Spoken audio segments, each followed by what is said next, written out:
And Prithvi చూసుకుంటే విష్ణుప్రియ ఈ bonding వల్ల బయట అంటే మీరు మేమ్స్ చూసారో చూడలేదో నాకు తెలియదు, బట్ బయట మాత్రం చాలా వైరల్ అవుతున్నది. సో మీకు వాళ్ళిద్దరు బాండింగ్ లోపల ఎలా అనిపించింది? మంచిగానే ఉంది వాళ్ళ బాండింగ్. ఇట్స్ పర్సనల్, దాని గురించి మనం కామెంట్ చేయడానికి కూడా ఏమి లేదు. వాళ్ళ ఇండివిజువల్ పర్సెప్షన్, దాన్ని ఆట గురించి అడుగు చెప్తా, బాండింగ్ గురించి మాట్లాడలే. సో వాళ్ళిద్దరిలోనే ఎవరు బాగా ఆడుతున్నారు? వాళ్ళిద్దరిలో ఎవరు బాగా ఆడతారంటే ఎవరి పర్స్పెక్టివ్ లో వాళ్ళది. ఇప్పుడు ఆ రకంగా మాట్లాడుకుంటే వాళ్ళిద్దరు ఎవరు బాగా ఆడతారంటే పృథ్వీ బాగా ఆడతారంటే మా పృథ్వీ వేడికి వచ్చాడు చెప్తున్నా. సరే విష్ణుప్రియ గారు ఆడతలేదంటే మరి ఆవిడ లోపల ఉన్నారు కదా. జనాలు ఎవరిని ఎలా ఏ కోణంలో చూస్తున్నారో అర్థం కాదు. వాళ్ళకు నచ్చితే ఉంచుతారు, లేదంటే లాగేస్తారు. నచ్చారు కాబట్టి అక్కడ ఉన్నారు, లేనాలో లాగేశారు. పూర్తిగా ఇది జనాల ఒపీనియన్ మీద నడుస్తుందంటారా? ఆబ్వియస్లీ ఫిక్స్ గా. సో అంటే ఇప్పుడు చూసుకుంటే గౌతమ్ అండ్ నిఖిల్ ఆనెస్ట్గా వీళ్ళిద్దరి మీదే ఫైనల్ అనేది నడుస్తుంది. అవునవునండి, బయట కూడా బస్ గట్టిగా ఉంది. సో ఒకవేళ గౌతమ్కి వస్తే ఈ కంటెస్టెంట్ అంటే మధ్యలో వచ్చిన కంటెస్టెంట్కి ఇవ్వడం కరెక్ట్ అంటారు. ఇంక్లూడ్ ఒకవేళ మా నిఖిల్కి వచ్చిందంటే కొంచెం వేరే రూట్ మాట్లాడతాను అనమాట. మీ పర్సనల్ ఒపీనియన్లో వాళ్ళిద్దరిలో ఎవరు బెస్ట్ అనుకుంటారు? ఎవరు ఆట పరంగా వాళ్ళు బెస్ట్ బ్రో. ఆ టాప్ దానికి ఇద్దరు అర్హులే, ఓపెన్ గా చెప్తున్నా. నిఖిల్ ఆటల్లో ఉన్నాడు, మావాడు ఆటల్లో ఉన్నాడు, అండ్ మాటల పరంగా ఉంది. ఇద్దరిలో బ్యాలెన్స్ చేయాల్సిన అంశాలు ఉన్నాయి. నాకు పర్సనల్ గా ఇద్దరిలో ఎవరు వస్తారనేది నాకు ఆతృతగానే ఉంది. గౌతమ్ గెలిస్తే నాకు హ్యాపీగానే ఉంటది అనేది నా అభిప్రాయం. మాతో పాటు కలిసి ఉన్నాడు, కలిసి ఆడాడు, కలిసి చేశాడు. వాడు ఆట నేను చూశాను కాబట్టి వాడు గెలిస్తే నాకు ఒక 1% అతనికన్నా ఎక్కువ హ్యాపీనెస్ అయితే ఉంటది. గెలవాలని కోరుకుంటాను నేను కూడా. డబల్ ధమాకా అంటారు, మీకైతే డబల్ ధమాకే. Season 7 back to back season 8 అవును వెంటనే రావడం, అది వచ్చింది. ఇంతవరకు ఎవరికి అంటే ఎలాంటి కంటెస్టెంట్లకైనా రాలేదు. మీరు ఎలా ఫీల్ అవుతారు ఏంటి అసలు? దీన్ని ఎలా మీరు అంటే ఫస్ట్ వచ్చిందని అన్నారు ఒకసారి, సార్ నాకు ఈ షో వల్ల కొన్ని నేను ప్రమోషన్ చేసుకున్నాను, కొంచెం బాగా సంపాదించుకున్నాను. ఆనెస్ట్గా స్టేజ్ మీద చెప్పేశారు నేను ఎంత సంపాదించుకున్నాను. సో దానికన్నా ఎక్కువ బజ్ వచ్చింది. What your plan next? ఏం లేదు, నిన్నే వచ్చాను ఏం జరుగుతుంది ఏంటిది ఎలా పోతుంది. ఎందుకంటే నాకు ఆట పరంగా నేను సాటిస్ఫై అయ్యాను. కాకపోతే ఇది ఎలా వెళ్ళింది జనాల్లోకి అనేది నాకు తెలియదు, ఎలా నడుస్తుంది, దీనివల్ల నాకేం ఆపర్చునిటీస్ వస్తాయని నాకు ఏమీ ఐడియా లేదు. యాసిస్ నా ఫుడ్ వీడియో ఉంది, ఈ హోటల్లో కూర్చొని వైపొంగల్ లేపేసి అక్కడ కూర్చొని నా ఫుడ్ నేను తినకుండా వీడియో చేసుకోవడమే. వచ్చిన ఆపర్చునిటీ గ్రాప్ చేసుకోవడం, లేదా మన పని మనం చేసుకోవడం. ఇది అట్లా పోతున్నప్పుడు ఒక స్పీడ్ బ్రేకర్ అట్లా అప్పుకు తీసుకెళ్ళింది. మళ్ళీ మన రోడ్డు మీద వెళ్ళిపోవాలి. అరే అప్పుకి వెళ్ళిపోయాం కదా, అక్కడే ఆగిపోయాం అనుకో, ఆడే ఆగుతాం. అది సో మదర్ గారు వచ్చినప్పుడు నిజంగా అందరూ మదర్స్ వస్తున్నప్పుడు మీ ఫీలింగ్ అయితే చూడలేకపోతున్నాం నిజంగా. అంటే అది ఎవరైతే పాటలు పెట్టి ఇదని అదని అది వచ్చేయగానే అది ఆగదు బ్రో. నాకు సినిమాలో చూసినప్పుడే నాకు ఏడుపు వచ్చేస్తుంది, కానీ రియల్ లైఫ్ అంత ఎమోషన్ నాకు తెలియదు. సీరియస్లీ రియల్ గా రారు అనుకున్నావా మీరు?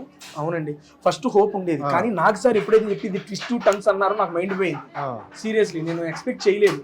వస్తే బాగుంటుందనే ఆశ ఉంది, కానీ వస్తారనే కాన్ఫిడెన్స్ లేదు. ఆశ వేరు, కాన్ఫిడెన్స్ వేరు.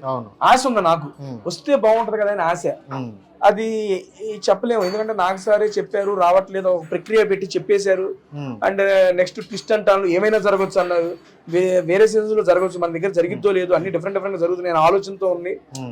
ఆ వారం అంతా చాలా చాలా ఆ ఆలోచనతో నిండిపోయింది నాకు.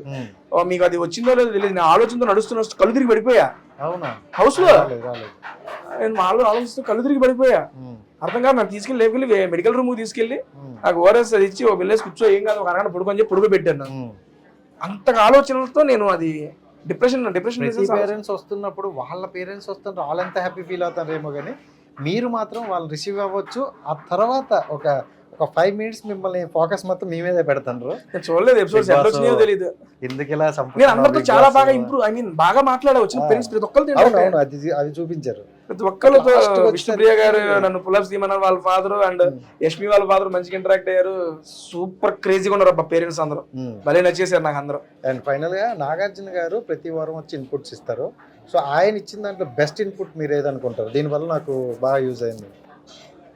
ఇన్పుట్స్ అంటే మనం చేసిన దాన్ని చెప్పారు, ఆయన చెప్పిన దాన్ని బట్టి నాకు అర్థమైంది, నేను ఆడాను. అది ఇన్పుట్స్ అనేది నేను అంత పర్టికులర్గా ఏమీ నాకు స్ట్రైక్ అవ్వట్లా ఇమీడియట్గా ఇప్పుడు మీరు అడుగుతుంటే. సో అండ్ ఒక మిస్టేక్ కూడా చేసినప్పుడు అందరూ మీది మిస్టేక్ అని ఒకటి అన్నారు.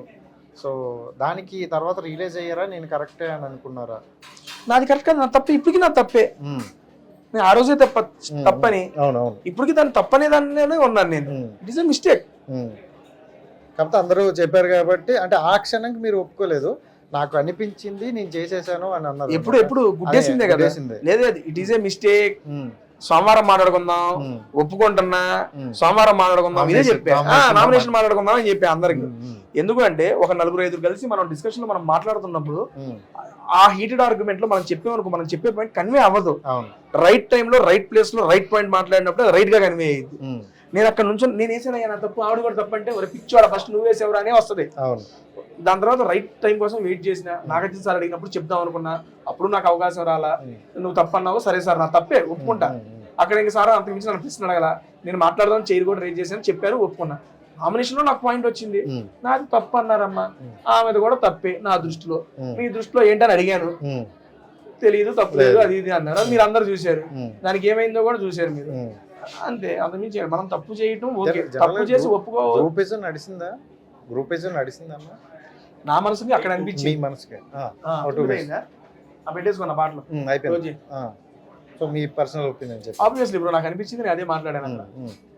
So thank you so much అన్న, ఇక్కడ మనకు కూడా టైం ఎక్కువ ఇవ్వలేదు. సో మళ్ళీ కలుద్దాం, మంచి వీడియోతో చేద్దాం. Thank you so much, wish all the best. Done bro, wish you the same.